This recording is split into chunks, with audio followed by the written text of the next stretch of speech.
Welcome back, 8th graders, to today's Explainer. We're jumping right into what I like to call the ultimate pressure cooker test for the young United States. We're talking about the War of 1812. It's this absolutely fascinating story of a brand new developing nation facing down a massive global superpower and navigating all the intense pressures of trade, territory, and, you guessed it, national pride. Okay, let's dive right into this. Before we get into all the battles and the historical politics, I really want to frame our journey today with a foundational, biblical perspective on where true national strength actually comes from. Psalm 33:12 tells us, "Blessed is the nation whose God is the Lord, the people he chose for his inheritance." As you'll see throughout today's explainer, a nation's strength, well, it isn't just about military might or grabbing up territory. It absolutely requires a strong moral foundation. And that brings us to the big mystery for today. Why did the United States fight Britain again? Seriously, think about it for a second. America was this highly vulnerable, very young nation that had just recently scraped by to win its freedom. Why on earth would they turn around and challenge the absolute biggest naval power in the world a second time? It was such a massive risk that historians actually call this the Second War for Independence. So, to give you a quick map of today's explainer, we'll be covering the young nation's test, 3 pressures toward war, the push for war, seeking peace and justice, and finally, why morality matters. By the end of this, you're going to uncover the what, the why, and the how of this intense conflict. Let's kick things off with Section 1, the young nation's test, a pressure cooker of grievances. You know, wars are rarely about just one single issue.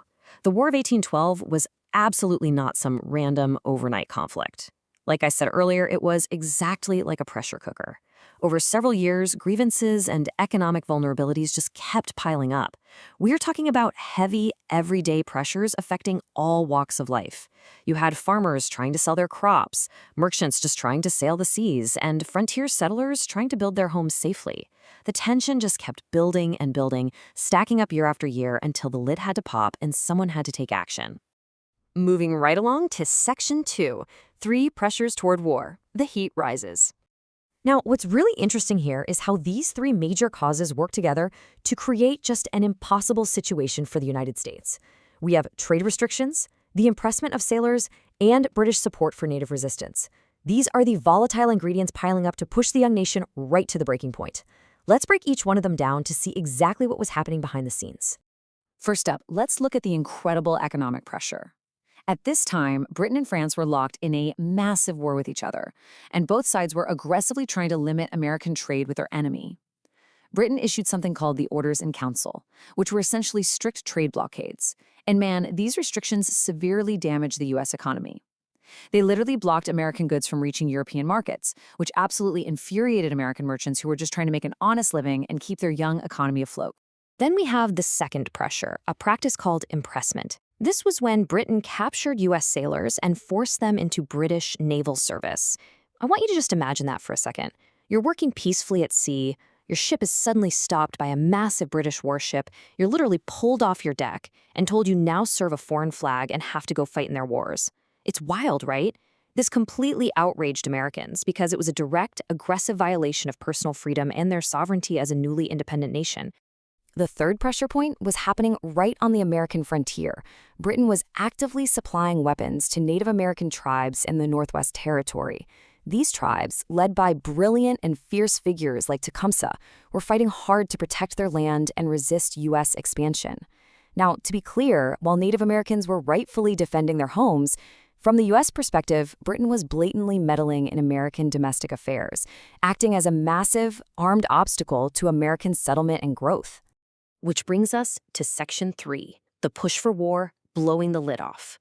So with those 3 overwhelming pressures, ruined trade, kidnapped sailors, and armed frontiers, the lid was finally about to blow completely off our pressure cooker. Enter the war hawks. By 1812, a group of highly energetic young politicians in Congress began aggressively pushing President James Madison to officially declare war. Famous figures like Henry Clay looked at the trade restrictions, the impressment of citizens, and the frontier conflicts, and they passionately believed that military action was the only possible way left to respond to this mounting crisis. So, the crucial point here is understanding exactly what these war hawks hoped to achieve. Their goals were very clear. Number 1, defend American honor. The country felt deeply insulted by the constant British bullying at sea. Number 2, stop British interference with trade and frontier settlements once and for all. And number 3, there was a strategic hope that they might even be able to push north and gain some new territory in Canada. All right, moving to Section 4, Seeking Peace and Justice, a Moral Lens. How can a nation defend its rights while still seeking peace and honoring God? This is exactly the kind of deep question that bridges the historical facts of the War of 1812 with the timeless concepts of moral leadership. The United States was being provoked. There's no doubt about that. But how a leader or a whole nation responds to that provocation? Well, that is everything. And this brilliantly illustrates the core tenets of biblical leadership. You see, a nation's strength isn't just found in military might or defending pride. True strength lies in honoring God's ways, even when facing harsh trade conflicts and violated rights. Leaders are called to seek justice, protect the dignity of their people, and always avoid conflict when peace is still possible. Yes, national honor matters, deeply, for sure, but it must always be guided by wisdom, humility, and righteousness, rather than just anger and retaliation. Finally, Section 5, Why Morality Matters, the Hero's Mart Philosophy. So, zooming out to today, the Hero's Mart Academy philosophy is built right onto 3 vital steps. Step 1, education without morality will hurt. Step 2, being smart just isn't enough if you continue to make bad choices that harm yourself or others. And step 3, biblical morality must intertwine with learning. Think about those historical leaders back in 1812. You can be a brilliant political strategist, but what is the point of being highly educated if you lack the moral grounding to make choices that actually protect and uplift people? Intelligence without a moral compass? It simply leads to painful, destructive mistakes. To counter that, we look to a really beautiful promise. Romans 8:6-7 promises peace of mind to everyone who keeps their minds spiritual. This is the ultimate goal of the Godly Learners series. When you engage spiritually with your education, when you seek not just raw knowledge but true moral wisdom, you gain genuine peace of mind. And honestly, that is something that all the military victories or economic wealth in the world simply cannot buy you. So as we wrap up, I want to leave you with this final provocative thought. How will you apply spiritual mindfulness to your own educational journey? You've learned the powerful historical facts of the War of 1812 today, but more importantly, you've seen how decisions have profound moral weight. I challenge you to take what you've learned today about history, about leadership, and about morality, and actively apply it to your own daily choices. Stay curious, stay mindful, and use your education to do good in the world. Thank you so much for joining me for this explainer, and I will see you next time.